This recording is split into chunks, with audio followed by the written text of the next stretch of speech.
ਫਸਲ ਖਰਾਬ ਹੋਈ ਸੀ ਉਹਦੇ ਸੰਬੰਧੀ ਉਹਨਾਂ ਨੂੰ ਜਿਹੜੀ ਵਿੱਤੀ ਸਹਾਇਤਾ ਦਿੱਤੀ ਹੈ ਤੇ ਉਸ ਤੋਂ ਬਾਅਦ ਉਹਨਾਂ ਨੇ ਪਟਿਆਲਾ ਦਾ ਦੌਰਾ ਕੀਤਾ ਤੇ ਪਟਿਆਲਾ ਦੇ ਵਿੱਚ ਉਹਨਾਂ ਨੇ ਜੋ ਪ੍ਰਦਰਸ਼ਨਕਾਰੀ ਬੈਠੇ ਸੀਗੇ ਉਹਨਾਂ ਦੇ ਨਾਲ ਵੀ ਮੁਲਾਕਾਤ ਕੀਤੀ ਹੈ ਤੇ ਉਹਨਾਂ ਦਾ ਕਹਿਣਾ ਹੈ ਕਿ ਉਹ ਆਪੋ ਆਪਣੇ ਘਰਾਂ ਨੂੰ ਜਾਣ, ਸਰਕਾਰ ਉਹਨਾਂ ਦੇ ਬਾਰੇ ਜਿਹੜਾ ਉਹ ਸੋਚ ਰਹੀ ਹੈ। ਪਹਿਲਾਂ ਵੀ ਇਹ ਬੱਸ ਸਟੈਂਡ ਪਟਿਆਲੇ ਦੇ ਵਿੱਚ ਬਣਾਉਣ ਦੀ ਕੋਸ਼ਿਸ਼ ਕੀਤੀ ਗਈ ਸੀ। ਉਹਦਾ ਉਦਘਾਟਨ ਪਹਿਲਾਂ ਕੈਪਟਨ ਅਮਰਿੰਦਰ ਸਿੰਘ ਨੇ ਕੀਤਾ, ਫਿਰ ਉਸੇ ਦਾ ਉਦਘਾਟਨ ਸੁਖਬੀਰ ਸਿੰਘ ਬਾਦਲ ਕਰ ਗਏ, ਪਰ ਉੱਥੇ ਬਣਿਆ ਨਹੀਂ। ਪਰ ਹੁਣ ਆਖਰ ਪਟਿਆਲਾ ਵਾਸੀਆਂ ਦੀ ਜਿਹੜੀ ਮੰਗ ਬੜੀ ਦੇਰ ਤੋਂ ਹੈ ਉਹ ਮੰਨੀ ਗਈ ਹੈ। ਤੇ ਭਗਵੰਤ ਮਾਨ ਹੋਣਿਆਂ ਨੇ ਇਹ ਗੱਲ ਕਹੀ ਹੈ ਕਿ 2020 'ਚ ਭਾਵੇਂ ਸਰਕਾਰ ਨੇ ਵਾਅਦਾ ਕਰ ਲਿਆ ਸੀ ਤੁਹਾਨੂੰ ਨਹੀਂ ਦਿੱਤਾ ਕੁਝ, ਤੇ ਉਹਨਾਂ ਨੇ ਨਾਮ ਨਹੀਂ ਲਿਆ ਮਨਪ੍ਰੀਤ ਬਾਦਲ ਦਾ, ਪਰ ਉਹਦੇ ਤੇ ਵੀ ਤੰਜ਼ ਕੱਸੇ ਕਿ ਉਹਨੂੰ ਜ਼ਿਆਦਾ ਫਿਕਰ ਹੈ ਪੰਜਾਬ ਦਾ। ਤੇ ਪਹਿਲਾਂ ਉਹ ਕਹਿੰਦੇ ਵੀ ਇੱਥੇ 2 ਵਾਰੀ ਮਿਨਿਸਟਰ ਰਹਿ ਚੁੱਕੇ ਆ, ਉਦੋਂ ਤੇ ਕੁਝ ਕੀਤਾ ਨਹੀਂ, ਹੁਣ ਕੀ ਕਰਨਗੇ। ਉਹ ਕਹਿੰਦੇ ਵੀ ਤੁਸੀਂ ਮੈਨੂੰ ਬਹੁਤ ਪਹਿਲਾਂ 20 ਸਾਲ ਪਹਿਲਾਂ ਭਗਵੰਤ ਮਾਨ ਬਣਾਤਾ ਸੀ ਜੀ, ਹੁਣ ਤੁਸੀਂ ਮੁੱਖ ਮੰਤਰੀ ਬਣਾ ਦਿੱਤਾ। ਕਹਿੰਦੇ ਹੁਣ ਤੇ ਮੈਨੂੰ ਕਈ ਵਾਰੀ ਮਨ ਚਾਹੁੰਦਾ ਕਿ ਮੈਂ ਦੁੱਖ ਮੰਤਰੀ ਜ਼ਿਆਦਾ, ਕਿਉਂਕਿ ਕਹਿੰਦੇ ਜਦੋਂ ਮੈਂ ਕਮੇਡੀ ਕਰਦਾ ਸੀ ਤੇ ਉਦੋਂ ਮੈਨੂੰ ਵੇਖ ਕੇ ਲੋਕੀ ਹੱਸ ਪੈਂਦੇ ਸੀ। ਹੁਣ ਕਹਿੰਦੇ ਜਦੋਂ ਮੈਂ ਜਾਣਾ ਲੋਕਾਂ ਦੇ ਕੋਲੇ ਤੇ ਮੇਰੇ ਗਲੇ ਲੱਗ ਕੇ ਰੋਂਦੇ ਆ। ਪ੍ਰਤਾਪ ਸਿੰਘ ਬਾਜਵਾ ਜੋ ਕਾਂਗਰਸ ਦੇ ਵੱਡੇ ਲੀਡਰ ਨੇ, ਉਹਨਾਂ ਦਾ ਕਹਿਣਾ ਸੀ ਕਿ ਰਾਹੁਲ ਗਾਂਧੀ ਜੀ ਤੁਸੀਂ ਸਾਡੇ ਜਿਹੜੇ ਪੀਐਮ ਦੇ ਜਿਹੜੇ ਚਿਹਰੇ ਹੋਵੋਗੇ 2024 ਦੇ ਲਈ, ਅਸੀਂ ਫਰਜ਼ੀ ਕਿਸੇ ਨੂੰ ਵੀ ਜਿਹੜਾ ਉਹ ਨਹੀਂ ਮੰਨਣਾ। ਇਹ ਕੱਲ ਦਾ ਉਹਨਾਂ ਦਾ ਬਿਆਨ ਬਹੁਤ ਚਰਚਾ ਦੇ ਵਿੱਚ ਹੈ। ਤੁਹਾਨੂੰ ਯਾਦ ਹੋਣਾ ਜਦੋਂ ਨਰਿੰਦਰ ਮੋਦੀ ਹੋਣਾ ਨੇ ਨੋਟਬੰਦੀ ਕੀਤੀ ਸੀ ਤਾਂ ਉਹਨਾਂ ਨੇ ਗੱਲ ਕਹੀ ਸੀ ਕਿ ਇਹ ਨੋਟਬੰਦੀ ਦੇਸ਼ ਨੂੰ ਬੜੀ ਮਹਿੰਗੀ ਪੈਣੀ ਹੈ। ਉਸ ਵਕਤ ਦੇ ਗਵਰਨਰ ਸੀ ਜਿਹੜੇ ਆਰਬੀਆਈ ਦੇ ਰਘੂ ਰਾਏ, ਉਹਨਾਂ ਨੇ ਵੀ ਇਹ ਗੱਲ ਕਹੀ ਸੀ ਕਿ ਇਹ ਗਲਤ ਹੋ ਰਿਹਾ। ਤੇ ਡਾਕਟਰ ਮਨਮੋਹਨ ਸਿੰਘ ਦੇ ਇੱਕ ਮੀਡੀਆ ਐਡਵਾਈਜ਼ਰ ਰਹੇ ਸੰਜੇ ਬਾਰੂ, ਉਹਨਾਂ ਨੇ ਇੱਕ ਕਿਤਾਬ ਲਿਖੀ ਸੀ ਉਹਨਾਂ ਤੇ ਉਹਦਾ ਨਾਂ ਸੀਗਾ ਦੀ accidental prime minister doctor Manmohan Singh. ਇਸ ਕਿਤਾਬ ਦੇ 127 ਨੰਬਰ ਪੰਨੇ ਦੇ ਉੱਤੇ ਸੰਜੇ ਬਾਰੂ ਨੇ ਕੀ ਲਿਖਿਆ ਤੁਸੀਂ ਦੇਖੋ। ਜਿਹੜੀਆਂ ਗਵਰਨਮੈਂਟਸ ਨੇ ਜਿੰਨੀਆਂ ਵੀ, ਉਹਨਾਂ ਦੇ ਸਭ ਤੋਂ ਕੁਆਲੀਫਾਈਡ ਹੈੱਡ ਨੇ ਉਹ, ਜਿੰਨੀਆਂ ਵੀ ਸਰਕਾਰਾਂ ਨੇ ਉਹਨਾਂ ਦੇ ਜਿੰਨੇ ਵੀ ਹੈੱਡ ਨੇ ਉਹਨਾਂ ਦੇ ਸਭ ਤੋਂ ਵੱਧ ਕੁਆਲੀਫਾਈਡ ਡਾਕਟਰ ਮਨਮੋਹਨ ਸਿੰਘ ਨੂੰ ਇੰਟਰੋਡਿਊਸ ਕਰਾਉਣਾ। ਸੋ ਵਿਸ਼ਵ ਦੇ ਵਿੱਚ ਡਾਕਟਰ ਮਨਮੋਹਨ ਸਿੰਘ ਦੀ ਇੰਨੀ ਸ਼ਾਖ, ਆਪਣੇ ਹੀ ਇੱਕ ਸਰਕਾਰ ਡਾਕਟਰ ਮਨਮੋਹਨ ਸਿੰਘ ਦੀ ਸਰਕਾਰ 10 ਸਾਲ ਚੱਲ ਗਈ। ਸੋ ਉਹਨਾਂ ਤੇ ਇਸ ਤਰ੍ਹਾਂ ਦੇ ਤੰਜ਼ ਕੱਸਣੇ ਠੀਕ ਨਹੀਂ।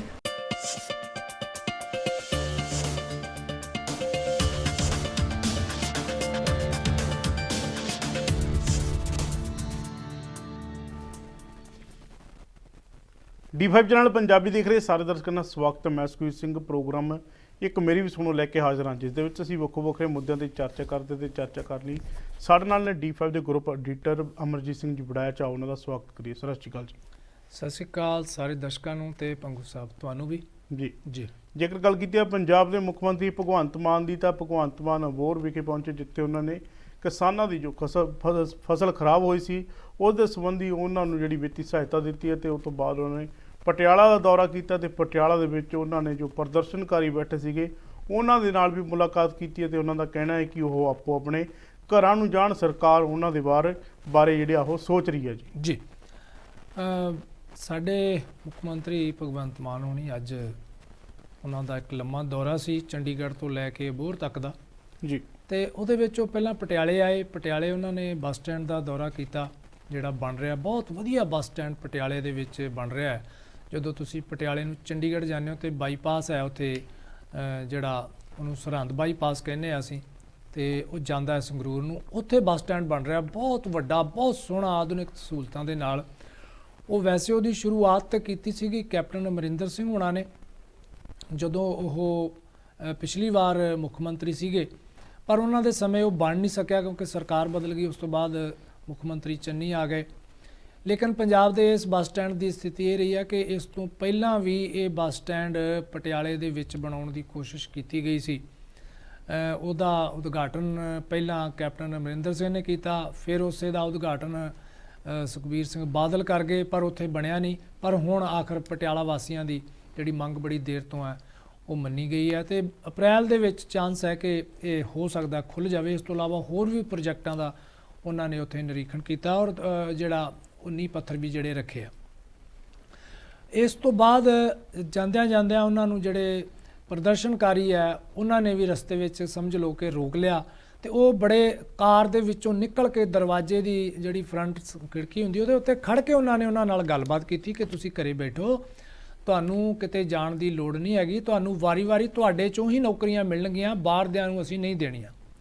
ਅੱਛੀ ਗੱਲ ਹੈ ਕਿ ਉਹਨਾਂ ਨੇ ਵਿਸ਼ਵਾਸ ਦਵਾਇਆ। ਇਸ ਤੋਂ ਬਾਅਦ ਉਹ ਪਹੁੰਚ ਗਏ ਅਬੋਹਰ, ਜਿੱਥੇ ਤੁਹਾਨੂੰ ਯਾਦ ਹੋਣਾ ਕਿ 2020 ਦੇ ਵਿੱਚ ਉੱਥੇ ਨਰਮੇ ਤੇ ਸੁੰਡੀ ਆਈ ਸੀ, ਉਹਨੇ ਬਹੁਤ ਬਰਬਾਦੀ ਕਰ ਦਿੱਤੀ ਸੀਗੀ ਤੇ ਉਹਦਾ ਮੁਆਵਜ਼ਾ ਦੇਣ ਵਾਸਤੇ ਪਿਛਲੀਆਂ ਸਰਕਾਰਾਂ ਨੇ ਵਾਅਦੇ ਵੀ ਕੀਤੇ, ਪਰ ਉਹਨਾਂ ਨੇ ਦਿੱਤਾ ਕੁਝ ਨਹੀਂ, ਸਿਰਫ ਵਾਅਦੇ ਰਹਿ ਗਏ। 22 ਤੱਕ ਆਉਂਦਿਆਂ ਉਹ ਚੋਣ ਜੁਮਲੇ ਹੀ ਜਿਹੜੇ ਉਹ ਬਣ ਗਏ। ਚੰਨੀ ਸਾਹਿਬ ਖੁਦ ਉੱਥੇ ਖੇਤਾਂ ਦੇ ਵਿੱਚ ਗਏ ਸੀਗੇ ਤੇ ਉਹਨਾਂ ਨੇ ਜਾ ਕੇ ਜਿਹੜੀ ਨਰਮੇ ਦੇ ਉੱਤੇ ਸੁੰਡੀ ਲੱਗੀ ਹੋਈ ਸੀਗੀ, ਗੁਲਾਬੀ ਸੁੰਡੀ, ਉਹਨੂੰ ਵੀ ਜਾ ਕੇ ਵੇਖਿਆ, ਲੇਕਿਨ ਉਹ ਆਪਣੇ ਟਨਿਓਰ ਦੇ ਦੌਰਾਨ ਉਹਨਾਂ ਕਿਸਾਨਾਂ ਨੂੰ ਦੇ ਕੁਝ ਨਹੀਂ ਸਕੇ, ਸਿਰਫ ਵਾਅਦਿਆਂ ਤੋਂ ਸਿਵਾਏ। ਸੋ ਭਗਵੰਤ ਮਾਨ ਹੋਣਿਆਂ ਨੇ ਇਹ ਗੱਲ ਕਹੀ ਹੈ ਕਿ 2020 ਚ ਭਾਵੇਂ ਸਰਕਾਰ ਨੇ ਵਾਅਦਾ ਕਰ ਲਿਆ ਸੀ, ਤੁਹਾਨੂੰ ਨਹੀਂ ਦਿੱਤਾ ਕੁਝ, ਕਹਿੰਦੇ ਵੀ ਖਜ਼ਾਨਾ ਵੀ ਤੁਹਾਡਾ, ਸਰਕਾਰ ਹੀ ਬਦਲੀ ਹੈ ਤੇ ਜਿਹੜੇ ਕਿਸਾਨ ਨੇ ਉਹ ਉਹੀ ਨੇ। ਸੋ ਉਹਨਾਂ ਨੇ ਉਹਨਾਂ ਦੇ ਮੁਆਵਜ਼ੇ ਦੇ ਚੈੱਕ ਉੱਥੇ ਵੰਡੇ। ਚੈੱਕ ਵੰਡਣ ਤੋਂ ਬਾਅਦ ਉਹਨਾਂ ਨੇ ਬੜਾ ਭਾਵਪੂਰਕ ਜਿਹੜਾ ਨਾ ਉਹ ਭੰਗੂ ਸਾਹਿਬ ਉੱਥੇ ਭਾਸ਼ਣ ਦਿੱਤਾ। ਉਹ ਭਾਸ਼ਣ ਦੇ ਵਿੱਚ ਉਹਨਾਂ ਨੇ ਕੁਝ ਗੱਲਾਂ ਬੜੀਆਂ ਪਿਆਰੀਆਂ ਕਹੀਆਂ। ਉਹ ਕਹਿੰਦੇ ਵੀ ਇੱਥੋਂ ਦੇ ਲੋਕ ਕਹਿੰਦੇ ਵੀ ਇੱਥੇ ਸਾਡਾ ਬੜੀ ਦੇਰ ਤੋਂ ਵਿਕਾਸ ਰੁਕਿਆ ਹੋਇਆ ਸੀ, ਇੱਕ ਪਾਸੇ ਲੰਬੀ ਦਾ ਬਾਰਡਰ ਸੀ, ਇੱਕ ਪਾਸੇ ਅਬੋਹਰ ਦਾ ਬਾਰਡਰ ਸੀ। ਇਹਦੇ ਉੱਤੇ ਤੰਜ਼ ਉਹਨਾਂ ਨੇ ਕੱਸਿਆ ਕਿ ਵੇਖੋ ਲੰਬੀ ਦਾ ਬਾਰਡਰ ਤੇ ਜਿਹੜਾ ਉਹ ਗੁਰਮੀਤ ਸਿੰਘ ਖੁੜੀਆ ਨੇ ਖੋਲ੍ਹ ਦਿੱਤਾ ਤੇ ਇਧਰਲੇ ਪਾਸੇ ਅਬੋਹਰ ਵਾਲਾ ਪਾਸੇ ਜਿਹੜਾ ਉਹਨਾਂ ਨੇ ਨਾਂ ਨਹੀਂ ਲਿਆ ਸੁਨੀਲ ਜਾਖੜ ਦਾ, ਪਰ ਉਹਨਾਂ ਨੇ ਕਿਹਾ ਕਿ ਉਹ ਹੁਣ ਦੂਸਰੀ ਪਾਰਟੀ 'ਚ ਚਲੇ ਗਏ। ਸੋ ਸਾਰੇ ਰਸਤੇ ਜਿਹੜੇ ਆ ਉਹ ਖੁੱਲ੍ਹ ਗਏ ਹੋਏ ਆ, ਭਾਵੇਂ ਕਿ ਅਬੋਹਰ ਤੋਂ ਸੁਨੀਲ ਜਾਖੜ ਉਹਨਾਂ ਦੇ ਭਤੀਜੇ ਹੀ ਉੱਥੇ MLA ਬਣੇ ਆ, ਪਰ ਉਹਨਾਂ ਕਿਹਾ ਕਿ ਵੱਡਾ ਲੀਡਰ ਜਿਹੜਾ ਉਹਨਾਂ ਨੇ ਉਹ ਭਾਰਤੀ ਜਨਤਾ ਪਾਰਟੀ ਦੇ ਵਿੱਚ ਚਲੇ ਗਏ ਆ। ਇਹਦੇ ਨਾਲ ਉਹਨਾਂ ਨੇ ਇਹ ਵੀ ਗੱਲ ਕੀਤੀ ਉੱਥੇ ਕਿ ਜਿੰਨੇ ਵੀ ਬੇਰੁਜ਼ਗਾਰ ਹੈਗੇ ਨੇ, ਕਹਿੰਦੇ ਅਸੀਂ ਉਹਨਾਂ ਨੂੰ ਨੌਕਰੀਆਂ ਦੇਵਾਂਗੇ, ਨਵੀਂ ਇੰਡਸਟਰੀ ਅਸੀਂ ਲੈ ਕੇ ਆ ਰਹੇ ਹਾਂ, ਪਹਿਲਾਂ ਵੀ ਉਹ ਮਦਰਾਸ ਵਿੱਚ ਹੋ ਕੇ ਆਏ ਆ, ਕਹਿੰਦੇ ਹੋਰ ਵੀ ਲੈ ਕੇ ਆਵਾਂਗੇ। ਨਾਲ ਦੀ ਨਾਲ ਉਹਨਾਂ ਨੇ ਕਿਹਾ ਕਿ ਮੇਰਾ ਜਿਹੜਾ ਮਨ ਹੈ ਨਾ ਉਹ ਪੰਜਾਬ ਦੇ ਵਿੱਚ ਹੈ, ਤੇ ਉਹਨਾਂ ਨੇ ਨਾਮ ਨਹੀਂ ਲਿਆ ਮਨਪ੍ਰੀਤ ਬਾਦਲ ਦਾ, ਪਰ ਉਹਦੇ ਤੇ ਵੀ ਤੰਜ਼ ਕੱਸੇ ਕਿ ਉਹਨੂੰ ਜ਼ਿਆਦਾ ਫਿਕਰ ਹੈ ਪੰਜਾਬ ਦਾ। ਤੇ ਪਹਿਲਾਂ ਉਹ ਕਹਿੰਦੇ ਵੀ ਇੱਥੇ 2 ਵਾਰੀ ਮਿਨਿਸਟਰ ਰਹਿ ਚੁੱਕੇ ਆ, ਉਦੋਂ ਤੇ ਕੁਝ ਕੀਤਾ ਨਹੀਂ, ਹੁਣ ਕੀ ਕਰਨਗੇ, ਕਿਉਂਕਿ ਮਨਪ੍ਰੀਤ ਬਾਦਲ ਜਿਹੜੇ ਆ ਉਹ ਭਾਜਪਾ ਚਲੇ ਗਏ। ਇਹਦੇ ਦਰਮਿਆਨ ਕੀ ਹੋਇਆ ਕਿ ਉਹ ਹਾਲੇ ਭਾਸ਼ਣ ਨਹੀਂ ਦੇ ਰਹੇ ਸੀ ਤੇ ਵਿੱਚੋਂ ਨਾਅਰੇ ਲੱਗ ਪਏ, ਤੇ ਨਾਅਰੇ ਸੀਗੇ, ਆਵਾਜ਼ ਤੇ ਪੂਰੀ ਨਹੀਂ ਸੁਣੀ, ਪਰ ਭਗਵੰਤ ਮਾਨ ਹੋਣਾ ਨੇ ਸੁਣ ਲਿਆ ਕਿ PTI ਟੀਚਰ ਨੇ ਇਹ ਜਿਹੜੇ ਨਾਅਰੇ ਲਾ ਰਹੇ ਨੇ। ਕਹਿੰਦੇ ਉਹਨਾਂ ਨੂੰ PTI ਵਾਲੇ ਕਹਿੰਦੇ ਵੀ ਤੁਸੀਂ ਫਿਕਰ ਨਾ ਕਰੋ, ਇਹ ਕਹਿੰਦੇ ਕਈ ਦਿਨਾਂ ਦੀਆਂ ਤਿਆਰੀਆਂ ਕਰਦੇ ਹੋਣੇ ਆ ਵੀ ਅਸੀਂ ਇੰਜ ਲੁਕ ਛਿਪ ਕੇ ਜਾ ਕੇ ਨਾਅਰੇ ਲਾਵਾਂਗੇ। ਸੋ ਇਹਨਾਂ ਨੇ ਨਾਅਰੇ ਲਾ ਲਏ, ਕਹਿੰਦੇ ਫਿਕਰ ਨਾ ਕਰੋ, ਅਸੀਂ ਲੀਗਲ ਜਿਹੜੇ ਮਸਲੇ ਆ ਉਹਨਾਂ ਦਾ ਹੱਲ ਕਰਕੇ ਤੁਹਾਨੂੰ ਹੀ ਕਹਿੰਦੇ ਨੌਕਰੀਆਂ ਦੇਣੀਆਂ ਨੇ। ਕਹਿੰਦੇ ਵੀ ਤੁਸੀਂ ਮੇਰੇ ਕੋਲੇ ਆਓ, ਮੇਰੇ ਨਾਲ ਗੱਲ ਕਰੋ। ਮੈਂ ਤੇ ਕਹਿੰਦੇ ਜਿੰਨਾ ਉਹਨਾਂ ਨੇ ਕਿਹਾ ਕਿ ਪਿਛਲੀਆਂ ਸਰਕਾਰਾਂ 20 ਸਾਲਾਂ 'ਚ ਜਿੰਨਾ ਨਹੀਂ ਲੋਕਾਂ ਕੋਲੇ ਗਈਆਂ, ਮੈਂ ਕਹਿੰਦੇ ਇਸ ਸਾਲ ਦੇ ਵਿੱਚ ਜਾ ਚੁੱਕਿਆ। ਵੈਸੇ ਉਹ ਦੌਰੇ ਤੇ ਰਹਿੰਦੇ ਆ, ਉਹਨਾਂ ਦੇ ਮੰਤਰੀ ਵੀ ਰਹਿੰਦੇ ਆ, ਉਹ ਅਕਸਰ ਲੋਕਾਂ ਨੂੰ ਮਿਲਦੇ ਵੀ ਹੈਗੇ ਆ। ਔਰ ਉਹਨਾਂ ਨੇ ਕਿਹਾ ਕਿ ਅਸੀਂ ਇਸ ਸਮੇਂ ਦੇ ਦੌਰਾਨ ਉਹਨਾਂ ਨੇ ਫਿਗਰ ਦਿੱਤੀ ਆ ਕਿ ਕਹਿੰਦੇ 25,886 ਨੌਕਰੀਆਂ ਅਸੀਂ ਵੰਡ ਚੁੱਕੇ ਹਾਂ, ਤੁਹਾਨੂੰ ਦੇ ਚੁੱਕੇ ਹਾਂ। ਕਹਿੰਦੇ ਪੰਜਾਬ ਤੁਹਾਡਾ, ਨੌਕਰੀਆਂ ਤੁਹਾਡੀਆਂ, ਸਾਨੂੰ ਸਿਰਫ ਸਮਾਂ ਦੇ ਦਿਓ। ਉਹ ਕਹਿੰਦੇ ਤੁਸੀਂ ਸਾਡੇ ਕੋਲੇ ਆਉਂਦੇ ਹੋ ਕਿ ਸਾਨੂੰ ਨੌਕਰੀਆਂ ਦਿਓ, ਅਸੀਂ ਤੁਹਾਨੂੰ ਕਹਿੰਦੇ ਹਾਂ ਕਿ ਲੀਗਲ ਨੋਟਿਸ ਆਏ ਹੋਏ ਆ ਜਾਂ ਕੋਰਟ ਦੇ ਵਿੱਚ ਫਸਿਆ ਹੋਇਆ ਫੈਸਲਾ, ਤਾਂ ਅਸੀਂ ਕਹਿੰਦੇ ਕੋਸ਼ਿਸ਼ ਇਹ ਕਰ ਰਹੇ ਹਾਂ ਕਿ ਪਹਿਲਾਂ ਲੀਗਲ ਤੌਰ ਤੇ ਪੱਕੇ ਹੋ ਜਾਈਏ ਤੇ ਫਿਰ ਤੁਹਾਨੂੰ ਜਿਹੜੀਆਂ ਨੌਕਰੀਆਂ ਦੇ ਦਈਏ। ਇਹਦੇ ਦਰਮਿਆਨ ਇੱਕ ਬੰਦੇ ਨੇ ਬਹੁਤ ਜ਼ੋਰ ਦੀ ਜਿਹੜਾ ਉਹ ਭੰਗੂ ਸਾਹਿਬ ਨਾਰਾ ਲਾਇਆ ਜੀ, ਕਿਉਂਕਿ ਭਗਵੰਤ ਮਾਨ ਹੋਣੀ ਜਦੋਂ ਤੰਜ਼ ਕੱਸਦੇ ਆ ਨਾ, ਵਿਅੰਗ ਕੱਸਦੇ ਆ, ਵਿਅੰਗ ਬੜਾ ਕੱਸਦੇ ਆ। ਉਹ ਕਹਿੰਦੇ ਵੀ ਤੁਸੀਂ ਮੈਨੂੰ ਬਹੁਤ ਪਹਿਲਾਂ 20 ਸਾਲ ਪਹਿਲਾਂ ਭਗਵੰਤ ਮਾਨ ਬਣਾਤਾ ਸੀ ਜੀ, ਹੁਣ ਤੁਸੀਂ ਮੁੱਖ ਮੰਤਰੀ ਬਣਾ ਦਿੱਤਾ। ਕਹਿੰਦੇ ਹੁਣ ਤੇ ਮੈਨੂੰ ਕਈ ਵਾਰੀ ਮਨ ਚਾਹੁੰਦਾ ਕਿ ਮੈਂ ਦੁੱਖ ਮੰਤਰੀ ਜ਼ਿਆਦਾ, ਕਿਉਂਕਿ ਕਹਿੰਦੇ ਜਦੋਂ ਮੈਂ ਕਮੇਡੀ ਕਰਦਾ ਸੀ ਤੇ ਉਦੋਂ ਮੈਨੂੰ ਵੇਖ ਕੇ ਲੋਕੀ ਹੱਸ ਪੈਂਦੇ ਸੀ। ਹੁਣ ਕਹਿੰਦੇ ਜਦੋਂ ਮੈਂ ਜਾਣਾ ਲੋਕਾਂ ਦੇ ਕੋਲੇ ਤੇ ਮੇਰੇ ਗਲੇ ਲੱਗ ਕੇ ਰੋਂਦੇ ਆ, ਉਹ ਲੋਕੀ ਕਹਿੰਦੇ ਆ ਕਿ ਸਾਡੇ ਘਰ ਬਚਾ ਲਓ, ਸਾਡੀਆਂ ਜ਼ਮੀਨਾਂ ਬਚਾ ਲਓ, ਸਾਡੇ ਮੁੰਡੇ ਨਸ਼ਿਆਂ ਤੇ ਲੱਗ ਗਿਆ, ਇਹਨਾਂ ਨੂੰ ਬਚਾ ਲਓ, ਬੇਰੁਜ਼ਗਾਰ ਹੋ ਗਿਆ। ਉਹ ਕਹਿੰਦੇ ਮੈਨੂੰ ਖੁਸ਼ੀ ਹੋਏਗੀ ਕਿ ਜੇ ਮੈਂ ਲੋਕਾਂ ਨੂੰ ਇਹਨਾਂ ਮੁਸ਼ਕਲਾਂ 'ਚੋਂ ਜਿਹੜਾ ਉਹ ਕੱਢ ਸਕਾਂ। ਬੜਾ ਭਾਵਪੂਰਕ ਉਹਨਾਂ ਨੇ ਭਾਸ਼ਣ ਦਿੱਤਾ ਤੇ ਇੱਕ ਬਾਈ ਵਿੱਚੋਂ ਜ਼ੋਰ ਦੀ ਬੋਲਿਆ ਵੀ ਖਿੱਚੀ ਚੱਲ ਫਟੇ ਜੀ, ਤੇ ਉਹ ਕਹਿੰਦੇ ਮੈਨੂੰ ਇਹਦੇ ਨਾਲ ਬੜਾ ਹੌਸਲਾ ਮਿਲਦਾ ਤੁਸੀਂ ਮੇਰੇ ਨਾਲ ਹੈਗੇ ਹੋ। ਅੱਛੀ ਗੱਲ ਹੈ, ਜਿਹੜੇ ਸਾਡੀਆਂ ਸਰਕਾਰਾਂ ਹੁੰਦਾ ਉਹਨਾਂ ਦਾ ਕੰਮ ਹੁੰਦਾ ਕਿ ਉਹ ਲੋਕਾਂ ਨੂੰ ਵਿਸ਼ਵਾਸ ਦਿਵਾਉਣ ਤੇ ਕੰਮ ਕਰਕੇ ਵੀ ਵਿਖਾਉਣ। ਸੋ ਸਮੇਂ ਦੇ ਨਾਲ ਨਾਲ ਤੁਹਾਡੇ ਅੱਗੇ ਆਈ ਜਾਣਾ, ਸਭ ਕੁਝ ਪਤਾ ਲੱਗੀ ਜਾਣਾ ਸਰਕਾਰ ਕੀ ਕਰਦੀ ਹੈ, ਪਿਛਲੀਆਂ ਕੀ ਨਹੀਂ ਕਰਕੇ ਗਈਆਂ। ਜੀ ਜੀ, ਇਸ ਦੇ ਨਾਲ ਜੇਕਰ ਗੱਲ ਕੀਤੀ ਹੈ ਪ੍ਰਤਾਪ ਸਿੰਘ ਬਾਜਵਾ ਦੀ, ਤਾਂ ਪਠਾਨਕੋਟ ਦੇ ਵਿੱਚ ਇੱਕ ਵੱਡੀ ਰੈਲੀ ਕਾਂਗਰਸ ਦੇ ਦੁਆਰਾ ਭਾਰਤ ਜੋੜੋ ਯਾਤਰਾ ਦੌਰਾਨ ਕੀਤੀ ਗਈ ਸੀ, ਤਾਂ ਉੱਥੇ ਰਾਹੁਲ ਗਾਂਧੀ ਬੈਠੇ ਸਨ।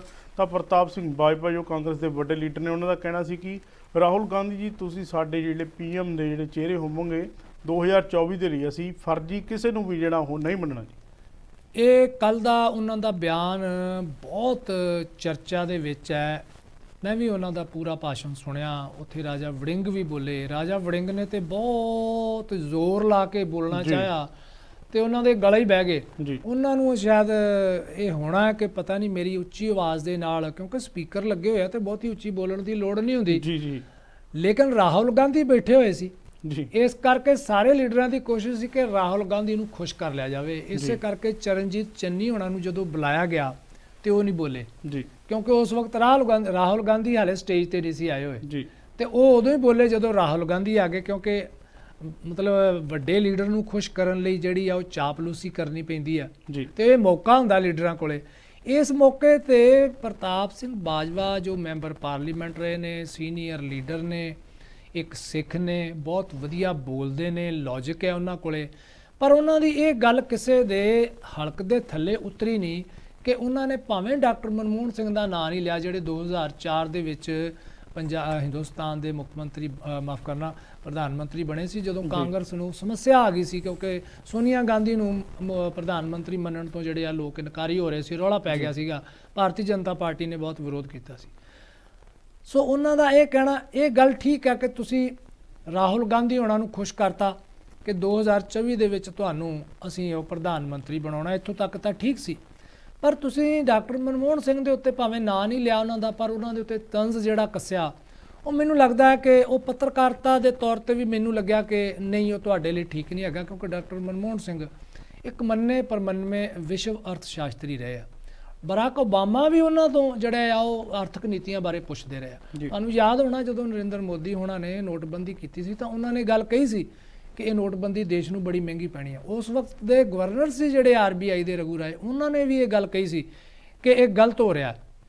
ਔਰ ਮੈਂ ਤੁਹਾਨੂੰ ਇੱਥੇ ਦੱਸਣਾ ਚਾਹੁੰਦਾ ਕਿ ਡਾਕਟਰ ਮਨਮੋਹਨ ਸਿੰਘ ਦੇ ਇੱਕ ਮੀਡੀਆ ਐਡਵਾਈਜ਼ਰ ਰਹੇ ਸੰਜੇ ਬਾਰੂ, ਉਹਨਾਂ ਨੇ ਇੱਕ ਕਿਤਾਬ ਲਿਖੀ ਸੀ ਉਹਨਾਂ ਤੇ ਉਹਦਾ ਨਾਂ ਸੀਗਾ ਦੀ accidental prime minister doctor Manmohan Singh. ਇਸ ਕਿਤਾਬ ਦੇ 127 ਨੰਬਰ ਪੰਨੇ ਦੇ ਉੱਤੇ ਸੰਜੇ ਬਾਰੂ ਨੇ ਕੀ ਲਿਖਿਆ ਤੁਸੀਂ ਦੇਖੋ। ਉਹਨਾਂ ਨੇ ਆਪਣੇ ਵੱਲੋਂ ਨਹੀਂ ਲਿਖਿਆ, ਉਹਨਾਂ ਨੇ ਰੈਫਰੈਂਸ ਦਿੱਤਾ ਕਿਉਂਕਿ ਕੁਆਲਾਲੰਪਰ ਦੇ ਵਿੱਚ 2005 ਦੇ ਵਿੱਚ ਏਸ਼ੀਅਨ ਕੰਟਰੀਜ਼ ਦੀ ਇੱਕ ਕਾਨਫਰੰਸ ਹੋਈ ਸੀ, ਉੱਥੇ ਬਿਜ਼ਨਸ ਮੀਟਿੰਗ ਹੋਈ ਸੀ ਉੱਥੇ, ਜਿਹਦੇ ਵਿੱਚ ਡਾਕਟਰ ਮਨਮੋਹਨ ਸਿੰਘ ਵੀ ਗਏ ਸੀ। ਡਾਕਟਰ ਮਨਮੋਹਨ ਸਿੰਘ ਉੱਥੇ ਪ੍ਰੈਜ਼ਾਈਡ ਓਵਰ ਕਰ ਰਹੇ ਸੀ। ਡਾਕਟਰ ਮਨਮੋਹਨ ਸਿੰਘ ਬਾਰੇ ਉੱਥੋਂ ਦੇ ਇਹ ਜਿਹੜੇ ਜਨਰਲ ਸੈਕਟਰੀ ਸੀਗੇ ਏਸ਼ੀਆਨ ਦੇ, ਉਹ ਸੀਗੇ ਔਂਗ ਕੌਂਗ ਯੋਂਗ, ਇਹ ਉਹਨਾਂ ਦੇ ਨਾਮ ਨੇ। ਉਹਨਾਂ ਨੇ ਉਹਨਾਂ ਬਾਰੇ ਕੀ ਕਿਹਾ ਸੀ, ਕਹਿੰਦੇ ਉਹਨਾਂ ਨੇ ਇੰਟਰੋਡਿਊਸ ਕਿਵੇਂ ਕਰਾਇਆ ਡਾਕਟਰ ਮਨਮੋਹਨ ਸਿੰਘ, ਕਹਿੰਦੇ now I introduce the world's most highly qualified head of government. ਉਹ ਕਹਿੰਦੇ ਮੈਂ ਹੁਣ ਇਸ ਜਿਹੜੀਆਂ ਗਵਰਨਮੈਂਟਸ ਨੇ ਜਿੰਨੀਆਂ ਵੀ, ਉਹਨਾਂ ਦੇ ਸਭ ਤੋਂ ਕੁਆਲੀਫਾਈਡ ਹੈਡ ਨੇ, ਉਹ ਜਿੰਨੀਆਂ ਵੀ ਸਰਕਾਰਾਂ ਨੇ ਉਹਨਾਂ ਦੇ ਜਿੰਨੇ ਵੀ ਹੈਡ ਨੇ, ਉਹਨਾਂ ਦੇ ਸਭ ਤੋਂ ਵੱਧ ਕੁਆਲੀਫਾਈਡ ਡਾਕਟਰ ਮਨਮੋਹਨ ਸਿੰਘ ਨੂੰ ਇੰਟਰੋਡਿਊਸ ਕਰਾਉਣਾ। ਸੋ ਵਿਸ਼ਵ ਦੇ ਵਿੱਚ ਡਾਕਟਰ ਮਨਮੋਹਨ ਸਿੰਘ ਦੀ ਇੰਨੀ ਸ਼ਾਖ ਸੀਗੀ। ਨੰਬਰ 2, ਡਾਕਟਰ ਮਨਮੋਹਨ ਸਿੰਘ ਸਿੱਖ ਪ੍ਰਾਈਮ ਮਿਨਿਸਟਰ ਸੀਗੇ ਔਰ ਕਦੇ ਕੰਟਰੋਵਰਸੀ ਦੇ ਵਿੱਚ ਉਹ ਪਏ ਨਹੀਂ ਹੈਗੇ। ਬਹੁਤ ਸਾਰੀਆਂ ਗੱਲਾਂ ਹੋਈਆਂ ਹੋਣਗੀਆਂ, ਪਰ ਬਾਜਵਾ ਸਾਹਿਬ ਨੇ ਆਪਣੀ ਹੀ ਪਾਰਟੀ ਦੇ ਉੱਤੇ ਇੱਕ ਬਹੁਤ ਵੱਡਾ ਸਵਾਲ ਖੜਾ ਕਰ ਦਿੱਤਾ। ਆਪਣੇ ਹੀ ਇੱਕ ਸਰਕਾਰ, ਡਾਕਟਰ ਮਨਮੋਹਨ ਸਿੰਘ ਦੀ ਸਰਕਾਰ 10 ਸਾਲ ਚੱਲ ਗਈ। ਸੋ ਉਹਨਾਂ ਤੇ ਇਸ ਤਰ੍ਹਾਂ ਦੇ ਤੰਜ਼ ਕੱਸਣੇ ਠੀਕ ਨਹੀਂ। ਤੁਸੀਂ ਕਿਹਾ ਕਿ ਸਾਨੂੰ ਪ੍ਰੋਕਸੀ PM ਨਹੀਂ ਚਾਹੀਦਾ, ਠੀਕ ਆ, ਉਹ ਤੁਸੀਂ ਕਹਿ ਸਕਦੇ ਹੋ, ਪਰ ਡਾਕਟਰ ਮਨਮੋਹਨ ਸਿੰਘ ਜਿੱਥੇ ਉਹ ਇੰਡੀਵਿਜੂਅਲ ਡਾਕਟਰ ਮਨਮੋਹਨ ਸਿੰਘ ਨੇ ਇੱਕ ਅਰਥ ਸ਼ਾਸਤਰੀ ਨੇ, ਉੱਥੇ ਇੱਕ ਸਿੱਖ ਨੇਤਾ ਵੀ ਨੇ, ਉਹ ਦੇਸ਼ ਦੇ ਪ੍ਰਾਈਮ ਮਿਨਿਸਟਰ ਵੀ ਰਹਿ ਚੁੱਕੇ ਨੇ। ਔਰ ਮਨਜਿੰਦਰ ਸਿੰਘ ਸਿਰਸਾ ਨੇ ਵੀ ਉਹਨਾਂ ਦੇ ਉੱਤੇ ਤੰਜ਼ ਕੱਸਿਆ, ਉਹਨਾਂ ਨੂੰ ਕਿਹਾ ਹੈ ਕਿ ਇਹਨਾਂ ਨੇ ਆਪਣੇ ਹੀ ਜਿਹੜੀ ਆ ਉਹ ਪਾਰਟੀ ਦੇ ਉੱਤੇ ਇੰਨਾ ਵੱਡਾ ਬਲੇਮ ਲਾ ਦਿੱਤਾ ਲੀਡਰ ਦੇ ਉੱਤੇ। ਇਸੇ ਤਰ੍ਹਾਂ ਸੁਨੀਲ ਜਾਖੜ ਹੋਣਾ ਨੇ ਵੀ ਕਿਹਾ ਵੀ ਸੈਲਫ ਗੋਲ ਹੀ ਹੋ ਗਿਆ। ਇਸ ਤਰ੍ਹਾਂ ਦੀਆਂ ਗੱਲਾਂ ਜਿਹੜੀਆਂ ਨੇ ਉਹ ਚੱਲ ਰਹੀਆਂ ਨੇ। ਸੋ ਮੈਨੂੰ ਲੱਗਦਾ ਕਿ ਵੱਡੇ ਲੀਡਰ ਪ੍ਰਤੀ ਜਿਹੜੀ ਗੱਲ ਕਰਨ ਤੋਂ ਪਹਿਲਾਂ ਕੋਈ ਸ਼ਬਦਾਂ ਦੀ ਚੋਣ ਕਰ ਲੈਣੀ ਚਾਹੀਦੀ ਆ। ਕਈ ਵਾਰੀ ਸ਼ਬਦ ਮੂੰਹ ਚੋਂ ਨਿਕਲ ਜਾਂਦੇ ਆ ਤੇ ਫਿਰ ਪਿੰਡਾਂ 'ਚ ਆਪਣੇ ਗੱਲ ਚੱਲਦੀ ਆ, ਉਹ ਕਹਿੰਦੇ ਗੱਲ ਕਹਿੰਦੀ ਆ ਤੂੰ ਮੈਨੂੰ ਮੂੰਹੋਂ ਕੱਢ, ਮੈਂ ਤੈਨੂੰ ਪਿੰਡੋਂ ਕੱਢੂੰਗੀ। ਜੀ ਜੀ, ਇਸ ਦੇ ਨਾਲ ਇੱਕ ਗੱਲ ਕੀਤੀ ਹੈ ਗੁਜਰਾਤ ਦੀ, ਤਾਂ ਗੁਜਰਾਤ ਦੰਗਿਆਂ ਬਾਰੇ BBC ਦੀ ਦਸਤਾਵੇਜ਼ ਨੇ ਭਾਰਤ ਨੇ ਜਿਹੜੀ ਉਹ ਨਕਾਰੀ ਹੈ ਜੀ। 2002 ਦੇ ਵਿੱਚ ਜਦੋਂ ਪੰਜਾਬ ਦੇ ਵਿੱਚ ਕੈਪਟਨ ਅਮਰਿੰਦਰ ਸਿੰਘ ਦੀ ਸਰਕਾਰ ਪਹਿਲੀ ਵਾਰੀ ਬਣੀ ਸੀਗੀ ਤਾਂ ਉਹਨਾਂ ਨੇ 28 ਤਰੀਕ ਨੂੰ ਸਹੁੰ ਚੁੱਕੀ ਸੀ, 28 ਫਰਵਰੀ ਨੂੰ, ਤੇ 27 ਫਰਵਰੀ ਨੂੰ ਗੁਜਰਾਤ ਦੇ ਵਿੱਚ ਦੰਗੇ ਹੋਏ ਸੀ ਕਿਉਂਕਿ ਉਦਣ ਉੱਥੇ ਕਾਰ ਸੇਵਕਾਂ ਦੀ ਇੱਕ ਟ੍ਰੇਨ ਦੇ ਡੱਬੇ ਨੂੰ ਅੱਗ ਲਾ ਦਿੱਤੀ ਗਈ ਸੀ ਗੋਧਰਾ ਦੇ ਵਿੱਚ। 59 ਕਾਰ ਸੇਵਕ ਜਿਹੜੇ ਆ ਉਹ ਸੜ ਗਏ ਸੀ। ਉਸ ਤੋਂ ਬਾਅਦ ਗੁਜਰਾਤ ਦੇ ਵਿੱਚ ਦੰਗੇ ਭੜਕੇ ਸੀ।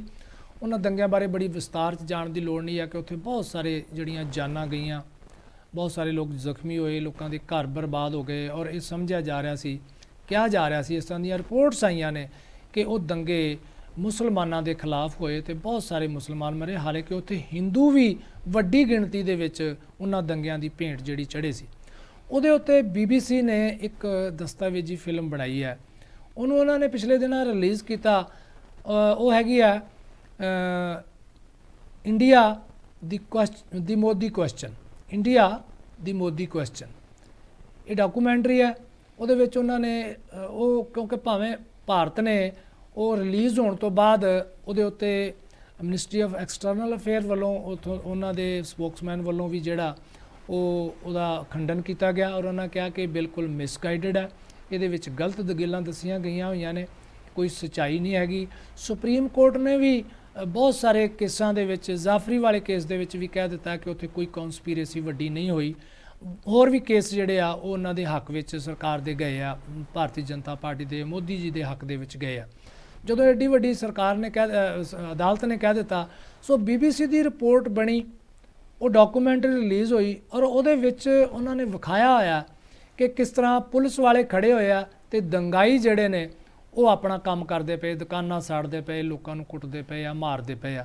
ਬਹੁਤ ਲੰਮੀ 2 ਪਾਰਟਸ ਦੇ ਵਿੱਚ ਆਉਣੀ ਹੈ ਫਿਲਮ, ਪਰ ਸਾਡੇ ਤੱਕ ਨਹੀਂ ਪਹੁੰਚ ਸਕਦੀ ਕਿਉਂਕਿ ਇੰਡੀਅਨ ਗਵਰਨਮੈਂਟ ਨੇ ਸਾਰੇ ਪਲੇਟਫਾਰਮਸ ਤੋਂ, ਇੰਡੀਆ ਦੇ ਜਿੰਨੇ ਵੀ ਸੋਸ਼ਲ ਮੀਡੀਆ ਜਾਂ ਦੂਸਰੇ ਆ ਇੰਟਰਨੈਟ ਤੋਂ, ਉਹ ਹਟਾ ਦਿੱਤੀ ਆ। ਪਰ ਉਹਦੇ ਕਲਿੱਪਸ ਜਿਹੜੇ ਨੇ ਉਹ ਲੋਕਾਂ ਕੋਲੇ ਆਉਣੇ ਸ਼ੁਰੂ ਹੋ ਗਏ ਹੋਏ ਆ। BBC ਇੱਕ ਬਹੁਤ ਵੱਡੀ ਸੰਸਥਾ ਹੈ, ਵਰਲਡ ਦੀ ਮੰਨੀ ਹੋਈ ਸੰਸਥਾ ਹੈ ਇੰਗਲੈਂਡ ਦੀ, ਜਿਹਦੇ ਬਾਰੇ ਦੱਸਿਆ ਜਾਂਦਾ ਕਿ BBC ਦੇ ਉੱਤੇ ਇੰਗਲੈਂਡ ਦੀ ਸਰਕਾਰ ਦਾ ਵੀ ਕੋਈ ਪ੍ਰਭਾਵ ਨਹੀਂ ਹੁੰਦਾ। ਉਹ ਬਿਲਕੁਲ ਨਿਰਪੱਖ ਸੰਸਥਾ ਹੈ। ਅੱਜ ਤੱਕ ਉਹਦੇ ਵੱਲੋਂ ਕੀਤੇ ਕੰਮਾਂ ਤੇ ਕਦੇ ਸਵਾਲ ਨਹੀਂ ਉੱਠ ਸਕੇ ਵਰਲਡ ਪੱਧਰ ਦੇ ਉੱਤੇ। BBC ਬ੍ਰੌਡਕਾਸਟਿੰਗ ਕਾਰਪੋਰੇਸ਼ਨ ਹੈ, ਬ੍ਰਿਟਿਸ਼ ਬ੍ਰੌਡਕਾਸਟਿੰਗ ਕਾਰਪੋਰੇਸ਼ਨ। ਖੈਰ ਉਹਦੀ ਆਪਣੀ ਇੱਕ ਵਿਸ਼ਵਾਸਯੋਗਤਾ ਹੈਗੀ ਆ, ਉਹਦੀ ਕ੍ਰੈਡੀਬਿਲਿਟੀ ਆ, ਲੋਕੀ ਉੱਤੇ ਵਿਸ਼ਵਾਸ ਕਰਦੇ ਆ। ਪਰ ਇਹ ਸਮਾਂ ਹੀ ਦੱਸੇਗਾ ਕਿ ਉਸ ਫਿਲਮ ਦੇ ਵਿੱਚੋਂ ਜੋ ਕੁਝ ਵੀ ਉਹਨਾਂ ਨੇ ਕਿਹਾ ਜੇ ਉਹ ਲੋਕਾਂ ਤੱਕ ਪਹੁੰਚਦੀ ਹੈ ਤਾਂ ਉਹ ਕਿੰਨੇ ਕੁ ਹੈ। ਲੇਕਿਨ ਇਹੋ ਜਿਹੀਆਂ ਫਿਲਮਾਂ ਦੇ ਉੱਤੇ ਬੈਨ ਨਹੀਂ ਲਾਉਣਾ ਚਾਹੀਦਾ, ਬਲਕਿ ਗੱਲ ਕਰਨ ਦੀ ਜਿਹੜੀ ਆਜ਼ਾਦੀ ਹੈ ਉਹਦੇ ਉੱਤੇ ਗੱਲ ਨਹੀਂ ਬੈਨ ਲਾਉਣਾ ਚਾਹੀਦਾ। ਭਾਵੇਂ ਤੁਸੀਂ ਆਪਣਾ ਪੱਖ ਦੇ ਸਕਦੇ ਹੋ। ਹੁਣ ਪਤਾ ਲੱਗਿਆ ਕਿ ਕੇਂਦਰ ਸਰਕਾਰ ਨਵੀਆਂ ਗਾਈਡਲਾਈਨਸ ਬਣਾ ਰਹੀਆਂ ਨੇ ਕਿ ਫੇਕ ਨਿਊਜ਼ ਕੀ ਨੇ। ਫੇਕ ਨਿਊਜ਼ ਬਾਰੇ ਹੁਣ ਸਰਕਾਰ ਦੱਸਿਆ ਕਰੂਗੀ, ਮੀਡੀਆ ਆਪ ਨਹੀਂ ਡਿਸਾਈਡ ਕਰਿਆ ਕਰੂਗਾ ਜੇ ਉਹ ਲਾਗੂ ਹੋ ਜਾਣਗੀਆਂ। ਹਾਲਾਂਕਿ ਉਹਦਾ ਬੜਾ ਵੱਡਾ ਵਿਰੋਧ ਹੋਇਆ, ਐਡੀਟਰਸ ਗਿਲਡ ਨੇ ਵੀ ਉਹਦਾ ਵਿਰੋਧ ਕੀਤਾ ਕਿ ਇਹ ਬਿਲਕੁਲ ਗਲਤ ਹੈ ਕਿ ਸਰਕਾਰ ਕਿਸੇ ਵੀ ਖਬਰ ਨੂੰ ਕਹਿ ਸਕਦੀ ਹੈ ਜੀ ਕਿ ਇੱਕ ਤਾਂ ਫੇਕ ਨਿਊਜ਼ ਹੈ, ਇਹਦਾ ਮਤਲਬ ਸਾਰਾ ਮੀਡੀਆ ਚੁੱਪ ਹੋ ਜਾਏਗਾ। ਇਹ ਮੀਡੀਆ ਨੂੰ ਦਬਾਉਣ ਦਾ ਇੱਕ ਵੱਖਰਾ ਢੰਗ ਹੈ ਜਿਹੜਾ ਹੋਣਾ ਨਹੀਂ ਚਾਹੀਦਾ। ਅੱਜ ਦਾ ਯੁੱਗ ਹੈ ਜਦੋਂ ਤੁਸੀਂ ਕਹਿੰਦੇ ਹੋ ਕਿ ਸਾਡੇ ਕੋਲੇ ਆਜ਼ਾਦੀ ਹੈ ਔਰ ਤੁਸੀਂ ਕਹਿੰਦੇ ਹੋ ਕਿ ਮੋਦੀ ਜੀ ਨੇ ਆਪਣੇ ਕਾਰਜਕਾਲ ਦੌਰਾਨ, ਭਾਜਪਾ ਸਰਕਾਰ ਨੇ ਆਪਣੇ ਕਾਲ ਦੌਰਾਨ ਕਦੇ ਵੀ ਬੋਲਣ ਤੇ ਪਾਬੰਦੀ ਨਹੀਂ ਲਾਈ। ਜੀ ਜੀ, ਇਸੇ ਤਰ੍ਹਾਂ ਇੱਕ ਗੱਲ ਕੀਤੀ ਹੈ ਲਤੀਫਪੁਰਾ ਮਾਮਲੇ ਦੀ, ਤਾਂ ਉਸ ਦੇ ਵਿੱਚ ਇੱਕ ਨਵਾਂ ਮੋੜ ਆਇਆ। ਦੱਸਿਆ ਜਾ ਰਿਹਾ ਕਿ 4 ਵਿਅਕਤੀਆਂ ਦੇ ਉੱਤੇ ਜਿਹੜਾ ਜਾਲੀ ਰਜਿਸਟਰੀਆਂ ਕਰਵਾਉਣ ਦਾ ਮੁਕੱਦਮਾ ਦਰਜ ਕੀਤਾ ਗਿਆ ਜੀ। ਇਹ ਬੜੇ ਲੰਮੇ ਸਮੇਂ ਤੋਂ ਪੰਗੂ ਜੀ ਸਾਡੇ ਪੰਜਾਬ ਦੇ ਵਿੱਚ ਨਹੀਂ, ਬਾਕੀ ਥਾਵਾਂ ਤੇ ਵੀ ਆ, ਵੀ ਜਿੱਥੇ ਵੀ ਜ਼ਮੀਨਾਂ ਦੇ ਪੈਸੇ ਮੁੱਲ ਵੱਧਦਾ ਜੀ, ਉੱਥੇ ਜਿਹੜੀਆਂ ਮੱਛੀਆਂ ਨੇ ਇਹ ਮਾਫੀਏ ਦੀਆਂ, ਇਹ ਸ਼ਾਰਕ ਵੱਡੀਆਂ ਆ ਜਾਂਦੀਆਂ ਨੇ। ਇਹ ਫਿਰ ਉੱਥੇ ਨਕਲੀ ਰਜਿਸਟਰੀਆਂ, ਨਕਲੀ ਬੰਦੇ ਖੜੇ ਕਰਕੇ ਰਜਿਸਟਰੀਆਂ ਕਰਾ ਲੈਂਦੇ ਨੇ, ਕਬਜ਼ੇ ਕਰਵਾ ਦਿੰਦੇ ਨੇ, ਕਿਸੇ ਦੇ ਨਾਂ ਤੇ ਕਰਾਤਾ ਫਿਰ ਅੱਗੇ ਕਰਾਤਾ। ਇਹੀ ਹਾਲ ਲਤੀਫਪੁਰੇ ਦੇ ਵਿੱਚ ਹੋਇਆ ਕਿ ਜਿੱਥੇ ਉਹਨੂੰ ਪਤਾ ਲੱਗਿਆ ਕਿ 241 ਮਰਲੇ ਦੇ ਉੱਤੇ ਜਿਹੜੀਆਂ ਨੇ ਉਹ ਕਬਜ਼ੇ ਕੁਝ ਬੰਦਿਆਂ ਦੇ ਹੋਏ ਆ, ਜਿਨ੍ਹਾਂ ਵਿੱਚੋਂ 132 ਉੱਤੇ ਤੇ ਸਿਰਫ ਇੱਕੋ ਪਰਿਵਾਰ ਦੇ 2 ਵਿਅਕਤੀਆਂ ਦਾ 132 ਮਰਲਿਆਂ ਦੇ ਉੱਤੇ ਕਬਜ਼ਾ ਹੈਗਾ। ਤੇ ਇਹ ਵੀ ਪਤਾ ਲੱਗਿਆ ਕਿ ਇਹਨਾਂ ਜਿਹੜੀਆਂ ਰਜਿਸਟਰੀਆਂ ਕਰਾਈਆਂ ਗਈਆਂ ਨੇ ਇਹਨਾਂ ਦੇ ਵਿੱਚ ਖਸਰਾ ਨੰਬਰ ਹੀ ਨਹੀਂ ਲਿਖਿਆ ਹੋਇਆ ਜੀ। ਜੇ ਖਸਰਾ ਨੰਬਰ ਹੀ ਨਹੀਂ ਲਿਖਿਆ ਹੋਇਆ ਤੇ ਫਿਰ ਤੁਸੀਂ ਕਬਜ਼ਾ ਕਿਵੇਂ ਕਰਕੇ ਬੈਠੇ ਹੋ ਜੀ। ਔਰ ਇਹਦੇ ਬਾਰੇ ਜਿਹੜੀ FIR ਦਰਜ ਹੋ ਗਈ ਹੈ ਉੱਥੇ ਥਾਣੇ ਦੇ ਵਿੱਚ, ਉੱਥੋਂ ਦੇ ਜਿਹੜਾ ਜਲੰਧਰ ਇੰਪਰੂਵਮੈਂਟ ਟਰਸਟ ਹੈ ਉੱਥੋਂ ਦੇ ਜਿਹੜੇ ਚੇਅਰਮੈਨ ਨੇ ਜਗਤਾਰ ਸਿੰਘ ਸੰਘੇੜਾ, ਉਹਨਾਂ ਨੇ ਇਸ ਗੱਲ ਦੀ ਪੁਸ਼ਟੀ ਕੀਤੀ ਆ ਕਿ ਹਾਂ ਇਹ ਬੜਾ ਵੱਡਾ ਸਕੈਂਡਲ ਸਾਹਮਣੇ ਆਇਆ ਔਰ ਜਿਹਦੇ ਵਿੱਚ ਇੱਕ ਸੁਲਤਾਨਪੁਰ ਲੋਧੀ ਦੇ ਐਕਸ ਮਿਊਨਿਸਪਲ ਕਾਉਂਸਲਰ ਨੇ ਦਿਨੇਸ਼ ਧੀਰ, ਫਿਰ ਉਹਨਾਂ ਦੇ ਨਾਲ ਰਮੇਸ਼ ਧੀਰ ਤੇ ਫਿਰ ਉਹਨਾਂ ਦੇ ਨਾਲ ਲਖਵਿੰਦਰ ਕੁਮਾਰ, ਇਹਨਾਂ ਤਿੰਨਾਂ ਦੇ ਨਾਂ ਇਹਦੇ ਵਿੱਚ ਆਏ ਆ। ਇਹ ਸਿਰਫ ਪੰਜਾਬ ਦੇ ਸਿਰਫ ਲਤੀਫਪੁਰੇ ਦੀ ਗੱਲ ਨਹੀਂ, ਪੰਜਾਬ ਦੀਆਂ ਦੇ ਤੁਸੀਂ ਰਿਕਾਰਡ ਕੱਢੋਗੇ ਤੇ ਤੁਹਾਨੂੰ ਸ਼ਹਿਰਾਂ ਦੇ ਵਿੱਚ ਕਸਬਿਆਂ ਦੇ ਵਿੱਚ ਉਹਨਾਂ ਥਾਵਾਂ ਤੇ ਨਕਲੀ ਲੋਕਾਂ ਦੇ ਕਬਜ਼ੇ ਜਾਂ ਰਜਿਸਟਰੀਆਂ ਦੂਸਰੇ ਬੰਦਿਆਂ ਨੂੰ ਖੜੇ ਕਰਕੇ ਕਰਵਾਈਆਂ ਗਈਆਂ ਨੇ। ਇਹ ਬਹੁਤ ਵੱਡਾ ਜਿਹੜਾ ਉਹ ਭੰਡਾਰਾ ਖੁੱਲ ਜਾਏਗਾ ਤੇ ਮੈਨੂੰ ਲੱਗਦਾ ਬਹੁਤ ਸਾਰੇ ਜਿਹੜੇ ਲੀਡਰ, ਬਹੁਤ ਸਾਰੇ VIPs ਜਿਹੜੇ ਆ ਉਹ ਨੰਗੇ ਹੋਣਗੇ। ਇਹ ਕਰਨਾ ਚਾਹੀਦਾ ਕਿਉਂਕਿ ਬੜੀ ਦੇਰ ਤੋਂ ਚੱਲਦਾ ਆ ਰਿਹਾ ਜੀ। ਇਸ ਦੇ ਨਾਲ ਇੱਕ ਗੱਲ ਕੀਤੀ ਆ ਪੰਜਾਬ ਦੇ ਭਾਰਤ ਦੇ ਪ੍ਰਧਾਨ ਮੰਤਰੀ ਨਰਿੰਦਰ ਮੋਦੀ, ਤਾਂ ਉਹਨਾਂ ਦੇ ਵੱਲੋਂ ਜਿਹੜੀ ਨੌਕਰੀਆਂ ਦੀ ਉਹ ਬਾਰਿਸ਼ ਕੀਤੀ ਗਈ ਹੈ ਜੀ। ਕਈ ਲੋਕਾਂ ਨੂੰ ਜਿਹੜੀਆਂ ਨੌਕਰੀਆਂ ਉਹ ਦਿੱਤੀਆਂ ਗਈਆਂ ਨੇ। ਬਿਲਕੁਲ, ਜਦੋਂ ਸਰਕਾਰ ਆਈ ਸੀ 2014 ਦੇ ਵਿੱਚ ਭਾਰਤੀ ਜਨਤਾ ਪਾਰਟੀ ਦੀ ਕੇਂਦਰ ਦੇ ਵਿੱਚ, ਤਾਂ ਉਹਨਾਂ ਨੇ ਕਿਹਾ ਸੀ ਕਿ ਅਸੀਂ 2 ਕਰੋੜ ਤੋਂ ਵੱਧ ਨੌਕਰੀਆਂ ਪੈਦਾ ਕਰਾਂਗੇ। ਹਾਲਾਂਕਿ ਇੰਨੀਆਂ ਹੋ ਨਹੀਂ ਸਕੀਆਂ। ਹੁਣ ਪਿਛਲੇ ਦਿਨਾਂ ਵਿੱਚ ਉਹਨਾਂ ਨੇ ਨਰਿੰਦਰ ਮੋਦੀ ਹੋਣਾ ਨੇ 71,000 ਨਿਯੁਕਤੀ ਪੱਤਰ ਜਿਹੜੇ ਆ ਉਹ ਵੰਡ ਦਿੱਤੇ ਆ ਤੇ ਉਹਨਾਂ ਨੇ ਕਿਹਾ ਕਿ ਸਰਕਾਰ ਹੁਣ ਰੁਜ਼ਗਾਰ ਮੇਲੇ ਲਾਏਗੀ, ਇਹ ਸਰਕਾਰ ਦੀ ਇੱਕ ਪਹਿਚਾਣ ਬਣੇਗੀ। ਅੱਛੀ ਗੱਲ ਹੈ ਨੌਕਰੀਆਂ ਦੇਣੀਆਂ, ਪਰ ਜੋ ਪਿਛਲੇ ਦਿਨਾਂ ਦੇ ਵਿੱਚ ਸਾਡਾ ਐਮਪਲਾਇਮੈਂਟ ਇੰਡੈਕਸ ਹੈ ਉਹ ਸਾਨੂੰ ਨਿਰਾਸ਼ ਕਰਦਾ ਹੈ ਕਿ ਦਿਨੋਂ ਦਿਨ ਜਿਹੜੀ ਹੈ ਉਹ ਬੇਰੁਜ਼ਗਾਰੀ ਵੱਧ ਰਹੀ ਪਈ ਹੈ। ਕੋਵਿਡ ਕਰਕੇ ਕਰੋੜਾਂ ਲੋਕਾਂ ਦੇ ਬਿਜ਼ਨਸ ਬੰਦ ਹੋਏ ਆ, ਕਰੋੜਾਂ ਲੋਕਾਂ ਦੀਆਂ ਨੌਕਰੀਆਂ ਚਲੀਆਂ ਗਈਆਂ ਨੇ, ਉਹਨਾਂ ਨੂੰ ਦੁਬਾਰੇ ਨਹੀਂ ਮਿਲ ਸਕੀਆਂ। ਜੇ ਮਿਲੀਆਂ ਨੇ ਤੇ ਘੱਟ ਤਨਖਾਹ ਦੇ ਉੱਤੇ ਮਿਲੀਆਂ ਨੇ ਜਾਂ ਸਖਤ ਸ਼ਰਤਾਂ ਦੇ ਉੱਤੇ ਮਿਲੀਆਂ ਨੇ। ਸੋ ਦੇਸ਼ ਵਿੱਚ ਬੇਰੁਜ਼ਗਾਰੀ ਨੂੰ ਖਤਮ ਕਰਨ ਲਈ ਬਹੁਤ ਜ਼ਰੂਰੀ ਹੈ ਕਿ ਜਲਦੀ ਤੋਂ ਜਲਦੀ ਜਿਹੜੀਆਂ ਸੀਟਾਂ ਖਾਲੀ ਨੇ, ਸਰਕਾਰਾਂ ਇਹ ਕਰਦੀਆਂ ਪਈਆਂ ਨੇ ਕਿ ਜਿੱਥੋਂ ਇੱਕ ਵਿਅਕਤੀ ਰਿਟਾਇਰ ਹੋ ਜਾਂਦਾ ਉੱਥੇ ਦੁਬਾਰੇ ਭਰਨ ਦੀ ਕੋਸ਼ਿਸ਼ ਨਹੀਂ ਕਰਦੀਆਂ, ਉਹ ਸੀਟਾਂ ਘਟਦੀਆਂ ਜਾ ਰਹੀਆਂ ਨੇ। ਬੇਰੁਜ਼ਗਾਰੀ ਇਸੇ ਕਰਕੇ ਵੱਧਦੀ ਜਾ ਰਹੀ ਹੈ। ਲੋਕਾਂ ਦੀਆਂ ਤਨਖਾਹਾਂ ਤੁਸੀਂ ਘਟਾ ਦਿਓ, ਜਿਹੜੇ ਨਵੇਂ ਤੁਸੀਂ ਬੱਚੇ ਰੱਖਣੇ ਆ ਘੱਟੋ ਘੱਟ ਉਹਨਾਂ ਨੂੰ ਤੁਸੀਂ ਤਨਖਾਹਾਂ ਘੱਟ ਦੇ ਦਿਓ, ਪਰ ਨੌਕਰੀਆਂ ਤੇ ਦੇ ਦਿਓ ਨਾ ਘੱਟੋ ਘੱਟ ਜੀ। ਪਰ ਇੱਥੇ ਕਿ ਤੁਸੀਂ ਨੌਕਰੀਆਂ ਦੇਣੀਆਂ ਹੀ ਨਹੀਂ। ਬਹੁਤ ਸਾਰੇ ਡਿਪਾਰਟਮੈਂਟ ਭੰਗੂ ਸਾਹਿਬ ਇਸ ਤਰ੍ਹਾਂ ਨੇ, ਕੇਂਦਰ ਸਰਕਾਰ ਦੇ ਵੀ, ਸਾਡੇ ਪੰਜਾਬ ਸਰਕਾਰ ਦੇ ਵੀ, ਜਿੱਥੇ ਬਹੁਤ ਲੋਕ ਰਿਟਾਇਰ ਹੋ ਚੁੱਕੇ ਆ ਪਿਛਲੇ 10 ਸਾਲਾਂ 'ਚ, ਪਰ ਉਹਨਾਂ ਤੇ ਨਵੀਂ ਭਰਤੀ ਨਹੀਂ ਕੀਤੀ ਗਈ। ਇਹਦੇ ਨਾਲ ਬੜਾ ਨੁਕਸਾਨ ਹੁੰਦਾ। ਸੋ ਅੱਛੀ ਗੱਲ ਹੈ ਕਿ ਸਰਕਾਰ ਅੱਗੇ ਆ ਰਹੀ ਹੈ। ਮੋਦੀ ਜੀ ਨੇ ਨਿਯੁਕਤੀ ਪੱਤਰ ਵੰਡੇ ਆ, ਹੋਰ ਵੀ ਆਸ ਕਰਦੇ ਆ। ਪੰਜਾਬ ਸਰਕਾਰ ਵੀ ਕਹਿ ਰਹੀ ਹੈ ਕਿ ਅਸੀਂ ਅਗਲੇ ਦਿਨਾਂ ਦੇ ਵਿੱਚ ਵੰਡਾਂਗੇ।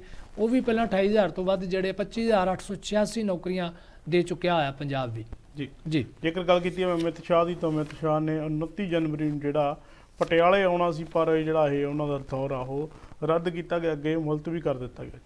ਪਤਾ ਤੇ ਇਹ ਲੱਗਿਆ ਹੈ ਕਿ ਜੋ ਮੀਡੀਆ 'ਚ ਆਇਆ ਕਿ ਉਹਨਾਂ ਨੂੰ ਇੱਕ ਬਹੁਤ ਕੋਈ ਇਸ ਤੋਂ ਵੀ ਜ਼ਿਆਦਾ ਜ਼ਰੂਰੀ ਕਿਤੇ ਜਾਣਾ ਪੈ ਗਿਆ ਉਸ ਸਮੇਂ ਦੇ ਦੌਰਾਨ ਜੀ। ਕੋਈ ਉਹਨਾਂ ਨੂੰ ਮੀਟਿੰਗ ਕਰਨੀ ਹੈ ਉਹਨਾਂ ਦੀ, ਹੋਰ ਉਹਦੇ ਕਰਕੇ ਉਹਨਾਂ ਨੇ ਮੁਲਤਵੀ ਕਰ ਦਿੱਤੀ ਹੈ।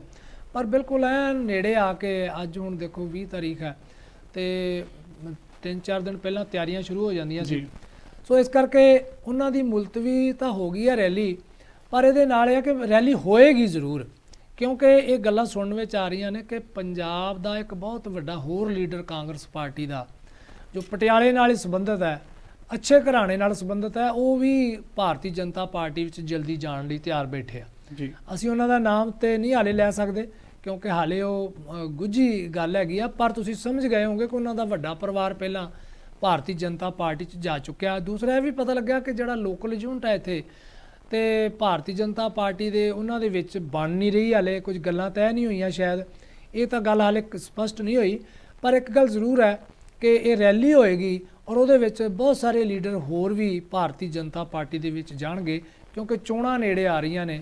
ਔਰ ਭਾਰਤੀ ਜਨਤਾ ਪਾਰਟੀ ਦੀ ਕੋਸ਼ਿਸ਼ ਹੈ ਕਿ ਵੱਧ ਤੋਂ ਵੱਧ ਪੰਜਾਬ ਦੇ ਸਿੱਖ ਲੀਡਰ ਜਿੰਨੇ ਜੋੜ ਲਏ ਜਾਣ ਤੇ ਉਹਦੇ ਨਾਲ ਉਹਨਾਂ ਨੂੰ ਇੱਥੇ ਫਾਇਦਾ ਹੋ ਸਕਦਾ, ਕਿਉਂਕਿ 2024 ਦੇ ਵਿੱਚ ਜਿਹੜੀਆਂ 13 ਸੀਟਾਂ ਪੰਜਾਬ ਦੀਆਂ ਨੇ ਉਹਨਾਂ ਦੀ ਬੜੀ ਵੱਡੀ ਜਿਹੜੀ ਆ ਉਹ ਅਹਿਮੀਅਤ ਬਣੇਗੀ। ਹਾਲਾਂਕਿ ਭਾਰਤੀ ਜਨਤਾ ਪਾਰਟੀ ਦਾ ਪੂਰੇ ਦੇਸ਼ ਦੇ ਵਿੱਚ ਬਹੁਤ ਵੱਡਾ ਆਧਾਰ ਬਣ ਗਿਆ ਹੋਇਆ। 303 ਸੀਟਾਂ ਉਹਨਾਂ ਕੋਲ ਇਕੱਲੇ ਹੈਗੀਆਂ ਨੇ। ਪਰ ਜੋ ਸਥਿਤੀਆਂ ਬਣ ਰਹੀਆਂ ਨੇ ਉਤੋਂ ਲੱਗਦਾ ਹੈ ਉਹਨਾਂ ਨੂੰ ਕਿਤੇ ਨਾ ਕਿਤੇ, ਕਿਉਂਕਿ ਜੋ ਰਾਹੁਲ ਗਾਂਧੀ ਦੀ ਯਾਤਰਾ ਜੋ ਚੱਲੀ ਹੈ ਹੁਣ 30 ਜਨਵਰੀ ਨੂੰ ਸਮਾਪਤ ਹੋਣੀ ਆ, ਉਹਨੇ ਇੱਕ ਖਾਸ ਕਿਸਮ ਦਾ ਨੈਰੇਟਿਵ ਜਿਹੜੀ ਉਹ ਕਹਾਣੀ ਸਿਰਜੀ ਹੈ। ਔਰ ਤੁਸੀਂ ਦੇਖਿਆ ਹੋਣਾ ਕਿ ਕਾਂਗਰਸ ਨੇ ਰਾਹੁਲ ਗਾਂਧੀ ਹੋਣਾ ਨੂੰ ਇੱਕ ਨਵੇਂ ਰੂਪ ਦੇ ਵਿੱਚ ਸ਼ੁਰੂ ਉਹਨਾਂ ਨੇ ਜਦੋਂ ਕੀਤਾ ਸੀ ਤੇ ਉਹਨਾਂ ਦੀ ਦਾੜੀ ਨਹੀਂ ਸੀ ਹੈਗੀ ਪੂਰੀ ਜੀ, ਤੇ ਹੁਣ ਉਹਨਾਂ ਦੀ ਬਹੁਤ ਵੱਡੀ ਦਾੜੀ ਹੋ ਗਈ ਹੋਈ ਹੈ ਜੀ, ਤੇ ਉਹ ਨਰਿੰਦਰ ਮੋਦੀ ਹੋਣਾ ਦੇ ਬਰਾਬਰ ਜੇ ਖੜ ਜਾਣ ਜੀ, ਤੇ ਉਹਨਾਂ ਦੀ ਪ੍ਰਭਾਵ ਜਿਹੜਾ ਉਹ ਬੜਾ ਪੈਣ ਲੱਗ ਪਿਆ ਉਹਨਾਂ ਦਾ, ਜੀ, ਕਿਉਂਕਿ ਜੀ। ਮੋਦੀ ਜੀ ਨੇ ਵੀ ਕੋਵਿਡ ਕਾਲ ਦੇ ਦੌਰਾਨ ਦਾੜੀ ਤੇ ਆਪਣੇ ਸਿਰ ਦੇ ਵਾਲ ਰੱਖ ਲਏ ਸੀ। ਔਰ ਪੰਜਾਬ ਦੇ ਵਿੱਚ ਤਾਂ ਉਹਨਾਂ ਨੇ ਕੇਸਰੀ ਪੱਗ ਵੀ ਬੰਨ੍ਹ ਲਈ ਸੀ, ਹਾਲੇ ਕਿ ਕੇਸਰੀ ਪੱਗ ਉਹਨਾਂ ਦੇ ਰਾਜ ਦੇ ਵਿੱਚ ਬੈਨ ਹੁੰਦੀ ਰਹੀ ਹੈ। ਜੀ, ਜਦੋਂ ਪੰਜਾਬ ਦੇ ਵਿੱਚ ਖਾੜਕੂਵਾਦ ਸੀ ਤਾਂ ਕੇਸਰੀ ਪੱਗ ਬੰਨ੍ਹਣ ਵਾਲਿਆਂ ਨੂੰ ਮੋਟਰਸਾਈਕਲਾਂ ਤੇ ਜਾਂਦਿਆਂ ਨੂੰ ਚੁੱਕ ਲਿਆ ਜਾਂਦਾ ਸੀ, ਘਰੋਂ ਧੂ ਲਿਆ ਜਾਂਦਾ ਸੀ। ਕੇਸਰੀ ਪੱਗ ਬੰਨ੍ਹਣਾ ਮਾੜਾ ਸਮਝਿਆ ਜਾਂਦਾ ਸੀ, ਉਦੋਂ ਲੋਕੀ ਆਪਣੇ ਬੱਚਿਆਂ ਨੂੰ ਬੰਨ੍ਹਣ ਨਹੀਂ ਸੀ ਦਿੰਦੇ। ਜੀ, ਪਰ ਉਹਨਾਂ ਨੇ ਉਹੀ ਕੇਸਰੀ ਪੱਗ ਬੰਨੀ, ਹਾਲਾਂਕਿ ਉਹਨਾਂ ਨੇ ਉਸ ਕੇਸਰੀ ਪੱਗ ਦੇ ਪਿੱਛੇ ਜਿੰਨੇ ਦਰਦ ਹੈ ਉਹਨਾਂ ਬਾਰੇ ਕਦੇ ਖੁੱਲ੍ਹ ਕੇ ਨਹੀਂ ਗੱਲ ਕੀਤੀ, ਕਿਉਂਕਿ 84 ਦਾ ਜ਼ਖਮ ਵੀ ਪੰਜਾਬ ਦੇ ਦਿਲ ਦੇ ਉੱਤੇ ਹੈ, ਬਲੂ ਸਟਾਰ ਦਾ ਜ਼ਖਮ ਵੀ ਜਿਹੜਾ ਉਹ ਪੰਜਾਬ ਦੇ ਦਿਲਾਂ ਉੱਤੇ ਹੈ। ਜੇਕਰ 2-4 ਸ਼ਬਦ ਮਾਫੀ ਨਾਲ ਕਹਿ ਦਿੰਦੇ ਤੇ ਸ਼ਾਇਦ ਉਹਨਾਂ ਦੀ ਗੱਲ ਹੋਰ ਬਣ ਜਾਂਦੀ, ਪਰ ਕਿਉਂਕਿ 2024 ਦੀਆਂ ਚੋਣਾਂ ਆ ਰਹੀਆਂ ਨੇ, ਇਸ ਕਰਕੇ ਤਿਆਰੀ ਹੋ ਰਹੀ ਹੈ ਇਸ ਢੰਗ ਨਾਲ ਜੀ, ਕਿ ਮੋਦੀ ਸਰਕਾਰ ਜਿਹੜੀ ਹੈ ਉਹ ਇਸ ਗੱਲੋਂ ਅਲਰਟ ਹੋ ਗਈ ਹੈ ਹੁਣ ਜੀ, ਕਿ ਕਾਂਗਰਸ ਜਿਹੜੀ ਹੈ ਉਹ ਅੱਗੇ ਨਾਲੋਂ ਹੋ ਸਕਦਾ ਜ਼ੋਰ ਨਾ ਫੜ ਜਾਵੇ ਕਿਤੇ।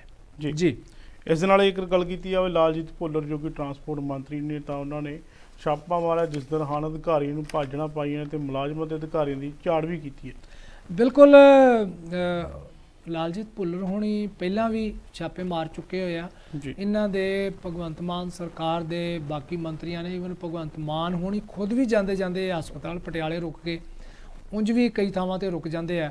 ਅੱਛੀ ਗੱਲ ਹੈ ਕਿ ਆਪਣੇ ਸਿਸਟਮ ਨੂੰ ਚੁਸਤ ਤੇ ਦਰੁਸਤ ਰੱਖਣ ਵਾਸਤੇ ਬੜਾ ਜ਼ਰੂਰੀ ਹੈ। ਉਹਨਾਂ ਨੇ ਜਿਹੜਾ ਉਹ ਪਹਿਲਾਂ ਬੁੱਧਵਾਰ ਨੂੰ ਜਿਹੜੇ ਆ ਉਹ ਗਏ, ਪਹਿਲਾਂ ਉਹਨਾਂ ਨੇ ਪਟਿਆਲੇ ਵਿੱਚ ਛਾਪਾ ਮਾਰਿਆ, ਫਿਰ ਉਹ ਵੀਰਵਾਰ ਵਾਲੇ ਦਿਨ ਲੁਧਿਆਣੇ ਵਿੱਚ ਗਏ ਤੇ ਉਹਨਾਂ ਨੇ ਆਪ ਜਾ ਕੇ ਟੈਲੀਫੋਨ ਜਿਹੜੇ ਇਨਕੁਆਇਰੀ ਤੇ ਸੁਣੇ, ਲੋਕਾਂ ਨਾਲ ਗੱਲਾਂ ਕੀਤੀਆਂ। ਇਹ ਵੀ ਕਿਹਾ ਕਿ ਟਾਈਮ ਜਿਹੜੇ ਬੱਸਾਂ ਦੇ ਉਹਨਾਂ ਦੇ ਚੰਗੀ ਤਰ੍ਹਾਂ ਨੋਟ ਕੀਤੇ ਜਾਣ।